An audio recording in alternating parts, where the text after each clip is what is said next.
Good morning, viewers. You're watching Republic TV and my name is Priyanka Das. And welcome to today's segment of Quick Morning, where we delve into the latest news and updates from around this country and across the world to set the tone for your day. Bringing you all the latest updates from the BJP core group meeting to the tragic stampede that happened in Chennai. Stay tuned as Republic TV brings you the ground realities of these developments. But that's not all. We'll also be bringing you the latest updates from the realms of business, sports and entertainment in a jam-packed lineup for this morning. So let's kickstart today's Mega News Day here on Republic, as always with the nation first, this quick morning.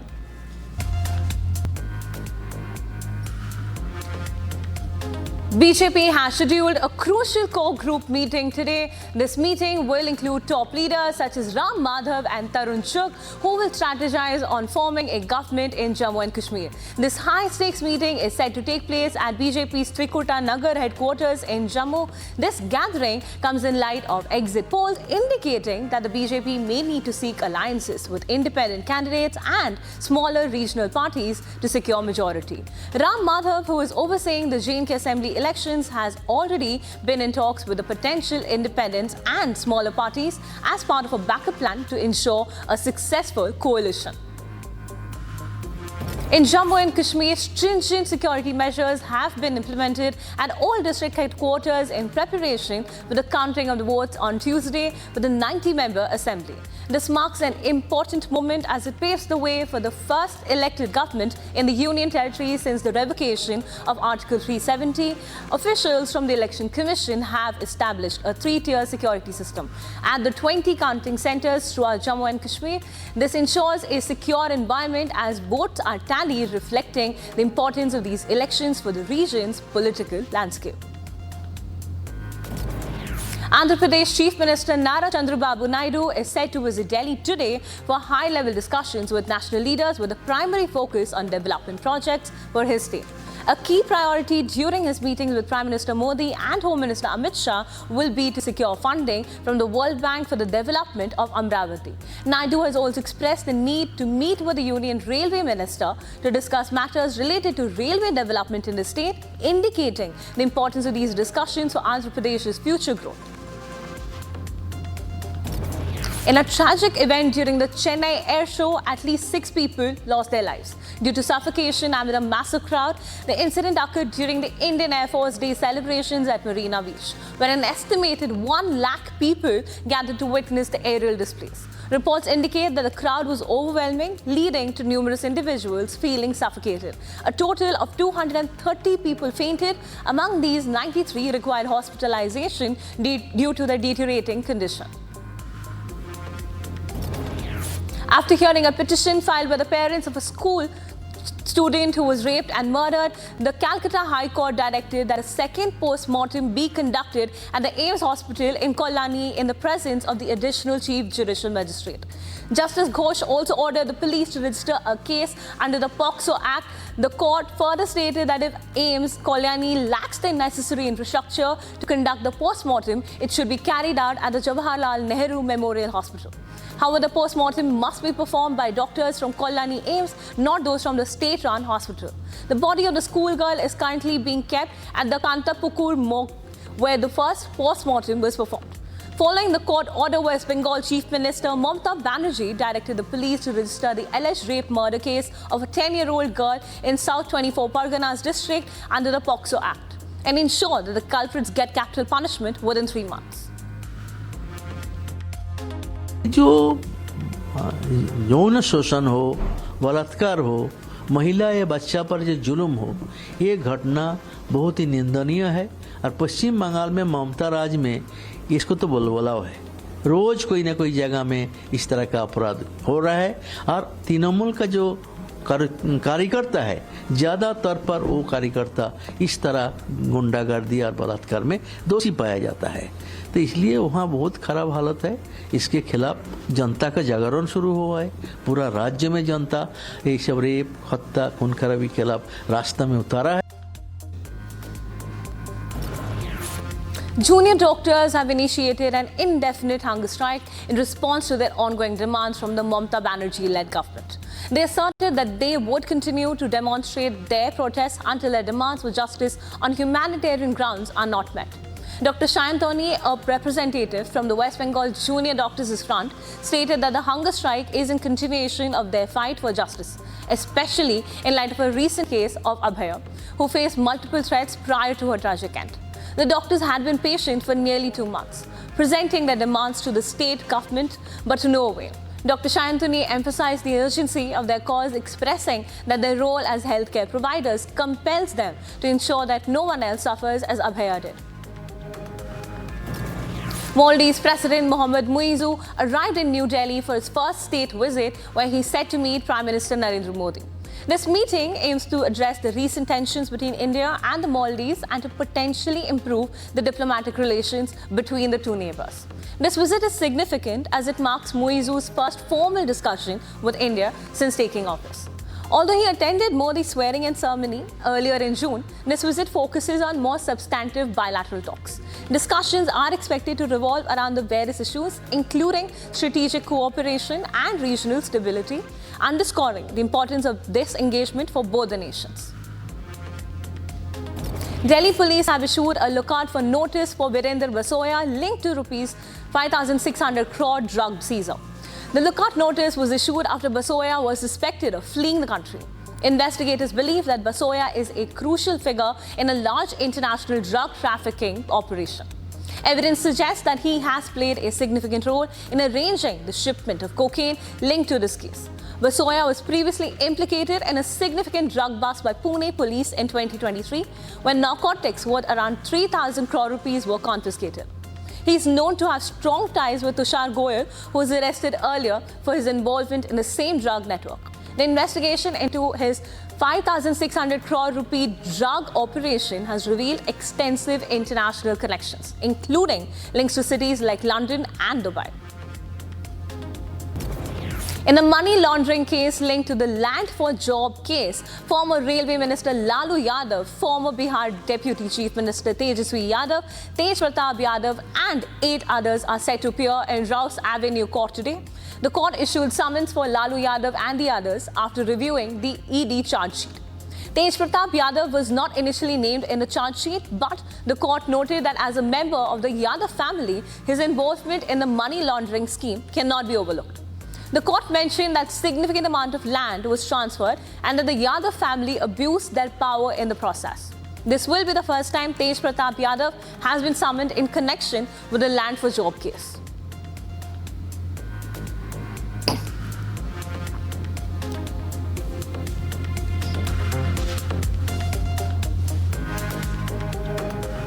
We are tracking the top business stories for the day. We bring you the latest updates on India's economic landscape. Stay tuned as we delve into the key highlights shaping the business world today.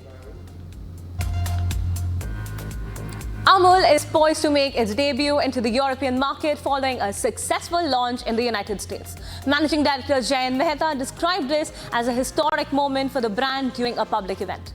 Mehta emphasized India's status as the world's largest milk producer, noting that the country is projected to account for 1/3 of the global milk production in the coming years. The statistic underscores the immense potential of the Indian dairy sector, not just domestically, but on the global stage. Mehta further indicated the brand is well positioned for its expansion into Europe. The carbonated soft drink industry in India is grappling with significant challenges, primarily due to the high taxation rates under the GST regime. A recent report by the Indian Council for Research on International Economic Relations reveals that India imposes some of the highest tax rates on soft drinks globally, reaching up to 40% by 2023.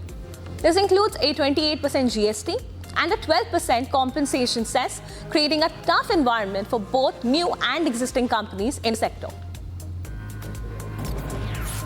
India's business sentiment is witnessing a positive shift, with the Confederation of Indian Industry Business Confidence Index soaring to a 2-quarter high of 68.2 for the July-September period of the current financial year. This marks an increase from 67.3 in the previous quarter and 67.1 in the same quarter last year, reflecting a growing sense of optimism among industry leaders. The report highlights that the increase in the index can be attributed to improving domestic demand despite a challenging external environment and rising shipping costs. The State Bank of India is planning to recruit around 10,000 new employees during the current financial year. This recruitment initiative aims to meet the growing demand for banking services while enhancing the bank's technical capabilities. SBI has made substantial investments in technology to provide seamless customer service and strengthen its digital channels. As of March 2024, the bank's total staff strength stood at 232,296, and SBI's commitment to bolstering its workforce is part of a broader strategy to adapt to the evolving financial landscape and improve customer experience. Last week, 9 of India's 10 most valued companies collectively lost a staggering 4.75 lakh crore rupees in market capitalization. This significant downturn was primarily driven by fears of escalating conflict in the Middle East and continued foreign fund outflows, which have affected the investor sentiment. During the holiday-shortened trading week, the BSE benchmark index experienced a steep decline of 4.53%, dropping 3,883.4 points, while Reliance Industries suffered the largest loss with a decline of 1.88 lakh crore rupees in market capitalization, bringing its total valuation down to 18.77 lakh crore rupees. The Reserve Bank of India is likely to maintain steady interest rates for the 10th consecutive time during its upcoming monetary policy meeting. According to a report from the Bank of Baroda, the newly constituted Monetary Policy Committee is expected to wait for clearer signals regarding inflation trends before making any decisions on the rate cuts. Now, despite the inflation rates falling below the RBI's target of 4% over the past 2 months, analysts suggest that the MPC is adopting a rather cautious approach, particularly in light of potential food price volatility. Reliance Infrastructure Limited and Reliance Power Limited, both led by Anil Ambani, are planning a fresh fundraising initiative totaling 17,600 crore rupees to support their growth strategies. Recently, both companies announced raising 4,500 crore rupees through preferential allotment of equity shares, along with 7,100 crore rupees from the Varde partners via long-term foreign currency convertible bonds. These FCCBs come with a 10-year maturity period and a low interest rate of 5%, making them an attractive option for capital raising. Additionally, both the companies plan to raise 6,000 crore rupees through a qualified institutional placement or the QIP, with each aiming to secure 3,000 crore rupees. Apple is gearing up to unveil its new AI capabilities. Known as Apple Intelligence, alongside the anticipated release of iOS 18.1, reports suggest that this rollout could occur on October 28, introducing an initial set of AI features to compatible iPhone models, including the latest iPhone 16 series. Bloomberg's Mark Gurman has indicated that the AI features are nearing readiness for public release. These enhancements include an upgraded Siri that can better understand language and engage in more human-like conversations. Additionally, the new design will feature rainbow-colored glowing edge animations, aiming to provide a fresh user experience. In a recent discussion, Elon Musk delved into the concept of money, describing it as a fundamentally information system for labor allocation. His remarks come at a time when debates about economic policy and resource distribution are particularly relevant in advanced economies. Musk clarified that money is often misconceived as a form of power in itself. He emphasized that real value emerges only when money is used effectively within complex systems, requiring labor for productive activities. He cautioned against the assumption that simply increasing funding can solve problems such as healthcare shortages.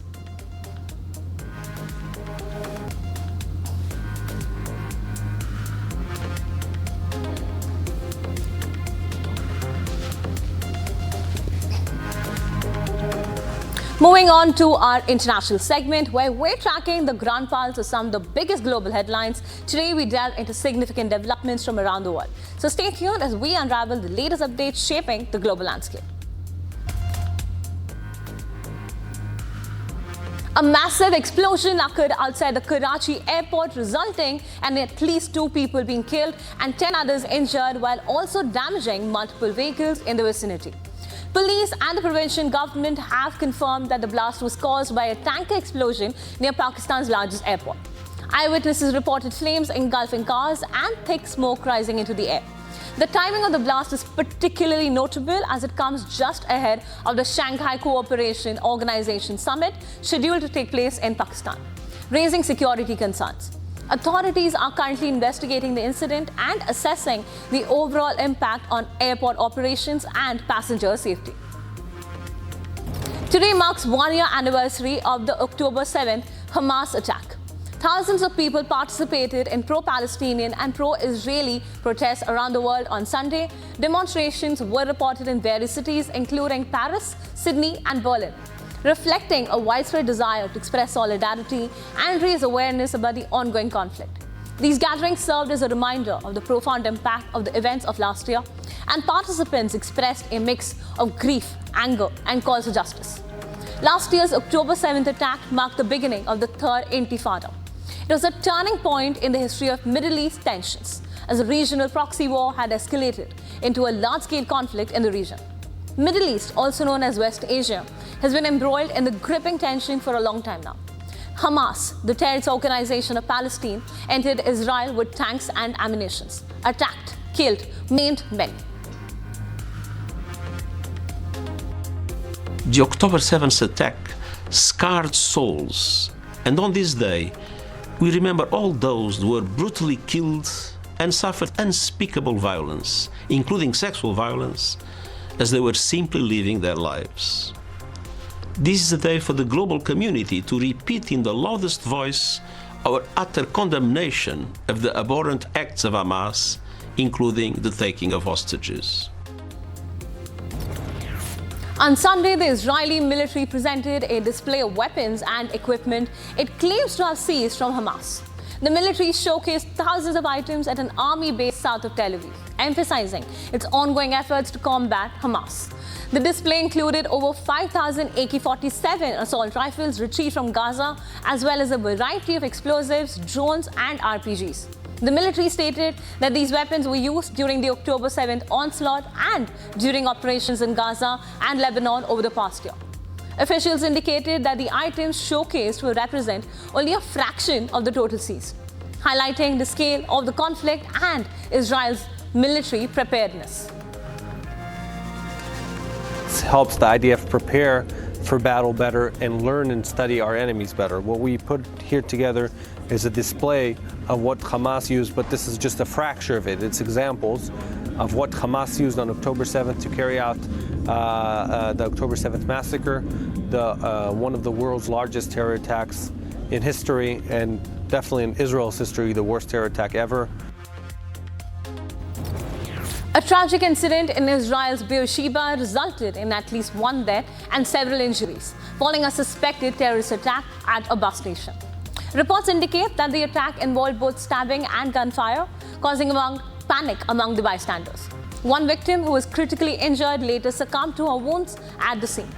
Emergency responders transported 8 others to nearby hospitals for treatment. The suspected assailant was shot dead by police during the incident. Authorities are conducting an investigation to determine the details surrounding the attack and its potential motivations amid the heightened tensions in the region. A flight carrying Brazilians fleeing the ongoing conflict in Lebanon landed safely in Brazil. President Luiz Inácio Lula da Silva was present to welcome the returning citizens. This is the first flight organized by the Brazilian government to assist its nationals amid the escalating tensions in Lebanon. Carried 228 passengers, the Brazilian Foreign Ministry announced plans for a second flight next week contingent on the evolving security situation on the ground. This evacuation is part of Brazil's broader efforts to ensure the safety of its citizens amid the crisis. A ferry carrying 358 individuals arrived in Turkey, marking the latest evacuation from war-torn Lebanon. This trip brought the total number of evacuees transported since September 27th to 1,360. The vessel docked at Tasuko port in southern Turkey and also carried 96 trucks and automobiles. Passengers expressed their frustrations with the conditions in Lebanon, describing a lack of human rights and security amid the ongoing conflict. Israeli Defense Minister Yoav Gallant made a statement regarding Israel's military capabilities in the face of the recent Iranian missile attacks. Speaking to military personnel at the Nevatim Air Base, Gallant asserted that the Iranians have not even scratched the capabilities of Israel's air force. His remarks come in the wake of a missile strike launched by Iran, which is believed to be a retaliation for recent Israeli actions. Gallant emphasized that any attempts to attack Israel would not deter its military responses, referencing the ongoing conflict in Gaza and the situation in Beirut. This exchange underscores the rising tensions in the region and the precarious balance of power amidst the ongoing hostilities. Tunisian opposition candidate Zuhair Maghzoui cast his vote in the capital during a highly anticipated election. Incumbent President Kais Saied is widely expected to secure a victory in his election, which has drawn scrutiny due to the exclusion of many candidates. Out of 17 individuals who applied to run, only 3 were allowed to participate, including Maghzoui, who leads the People's Movement Party. Despite being a veteran politician with a history of campaigning against Said's economic policies, Maghzoui faces criticism from opposition parties for his prior support of Said's constitution and power consolidation measures. The election highlights ongoing political tensions and the challenges faced by the opposition in Tunisia. Spain's King Philip VI met with Jordan's King Abdullah II at Al Husseiniya Palace in Jordan. The leaders discussed the ongoing conflict in Gaza and Lebanon, stressing the urgent need for the international community to take action in delivering humanitarian aid to affected regions. They also addressed bilateral relations, focusing on Spain's support for a water desalinization project in Jordan and the country's response to the Syrian refugee crisis. King Philip VI emphasized Spain's readiness to assist Jordan in facing the myriad of challenges in the Middle East, illustrating the interconnectedness of regional issues and the importance of international cooperation in seeking solutions. In Bosnia, rescue teams from neighboring countries and European Union nations are actively participating in recovery efforts following the devastating floods and landslides that occurred over the weekend. Heavy rainfall on Friday resulted in severe flooding, leading to the deaths of at least 18 individuals and leaving around 10 more unaccounted for. The village of Donja Hablanka was particularly affected as it was nearly buried under rocks and debris following a landslide from a nearby quarry.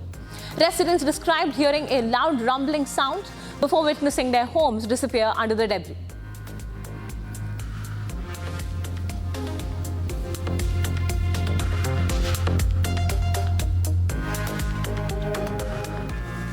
Coming up next, we have stories from the action-packed world of sports and entertainment, so sit back and we'll be right with you.